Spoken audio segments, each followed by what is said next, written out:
Kwento ng batang si Gulam at ang hari noong unang panahon. May isang malupit na hari na nag-utos sa kanyang mga tao na sumamba lamang sa kanya at sa mga Diyos-Diyosan niya. Mayroon siyang isang salamangkero na malapit ng tumanda. Humiling ang salamangkero ng isang batang matalino na matuturuan niya ng mahika. Dinala sa kanya si Gulam, isang matalinong bata. Sa kanyang pag-aaral, nakilala ni Gulam ang isang monghe na sumasamba lamang kay Allah. Sa tuwing siya ay pupunta sa salamangkero, dumadaan muna siya sa monghe at natututo tungkol sa tunay na pananampalataya. Isang araw, nadaanan niya ang isang dambuhalang hayop na humarang sa daan.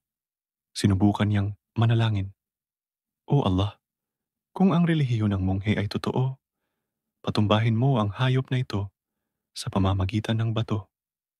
Ibinato niya ang bato at agad na napatay ang hayop. Doon niya napatunayang totoo ang relihiyon ng monghe.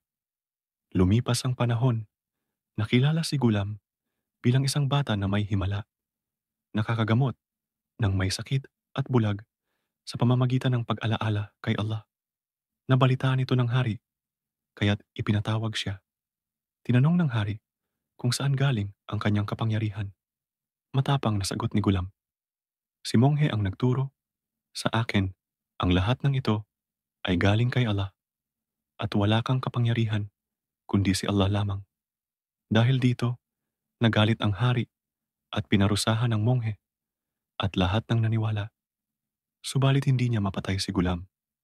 Paulit-ulit niya itong tinangkang ihulog mula sa bundok at ilunod sa dagat, pero lagi siyang inililigtas ni Allah. Sa huli, sinabi ni Gulam sa hari, "Kung nais mo akong mapatay, gawin mo ito ayon sa itinuturo ko. Tipunin mo ang lahat ng tao. Itali mo ako sa isang puno at sa pamamagitan ng iyong palaso. Sabihin mo, sa ngalan ni Allah, ang Panginoon ng batang ito. Kapag ginawa mo ito, saka lamang ako mamamatay." Ginawa ng hari ang sinabi ng bata. Binaril niya ng palaso at nagsabi, "Sa ngalan ni Allah, ang Panginoon ng batang ito."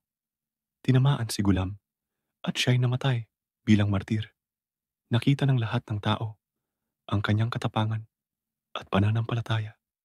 Kaya't lahat ng taong nakasaksi ay sumigaw, "Sumasampalataya kami sa Panginoon ng batang ito."